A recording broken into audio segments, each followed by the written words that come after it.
3 orang bakal peserta pemilihan kepala daerah di Jawa Timur terkonfirmasi positif COVID-19. Hal ini berimbas pada tahapan yang harus mereka ikuti dalam pilkada. Bagi calon yang terpapar corona akan ditunda karena harus menjalani isolasi mandiri. Dari 41 bakal pasangan calon yang sudah mendaftar pilkada di 19 kabupaten kota di Jawa Timur, hingga Kamis siang terdapat 3 orang yang dinyatakan positif COVID-19. Komisi Pemilihan Umum KPU Jawa Timur menyatakan tidak mempunyai kewenangan untuk menyampaikan identitas bakal calon sebagai bagian dari kondisi kesehatan.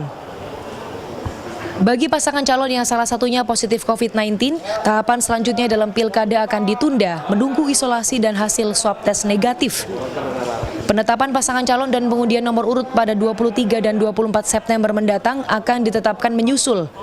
Konsekuensinya, jatah kampanye akan mundur. Sementara pasangan calon yang telah memenuhi syarat tetap mengikuti tahapan pilkada sesuai peraturan KPU nomor 5 tahun 2020. KPU Jatim juga telah mengevaluasi terkait membeludaknya pendukung pada pendaftaran bakal pasangan calon pada 4 hingga 6 September lalu. Meskipun di awal kita sudah menyampaikan himbauan, bahkan beberapa tempat sudah membuat kesepakatan, tapi juga tetap dilanggar dengan membawa banyak massa. Kami mengevaluasi proses seperti ini, ya salah satunya adalah dengan cara kita melakukan kesepakatan ulang, ya deklarasi bertanda tangan untuk agar menjaga pilkada kita ini tidak hanya aman tapi juga sehat, menjadi pilkada yang sehat. Kemudian yang kedua, ya kami juga masih merumuskan sebuah konsep bagaimana kemudian nanti akan kita bentuk tim Satgas COVID di internal bakal pasangan calon masing-masing. Dari hasil pengawasan Badan Pengawasan Pemilihan Umum Bawaslu Jawa Timur, rata-rata bakal pasangan calon yang mendaftar ke KPU disertai arak-arakan dan konvoi. Sementara dari hasil pemeriksaan kesehatan, terdapat pasangan calon yang harus ditunda proses pemeriksaan kesehatannya karena harus isolasi mandiri.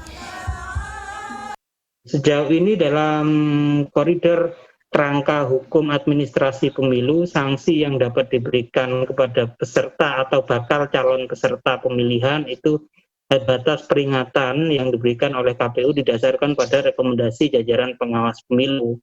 Itu bila mana ada ketentuan hukum lain yang bisa memberikan efek sanksi yang lebih tegas, maka kami harap juga ada respon atau tindakan dari misal pemerintah daerah berdasarkan atau pihak kepolisian berdasarkan Kepres dan lain sebagainya yang memang dalam situasi COVID ini semua pihak dilarang atau tidak diperbolehkan melakukan aktivitas yang menimbulkan kerumunan massa.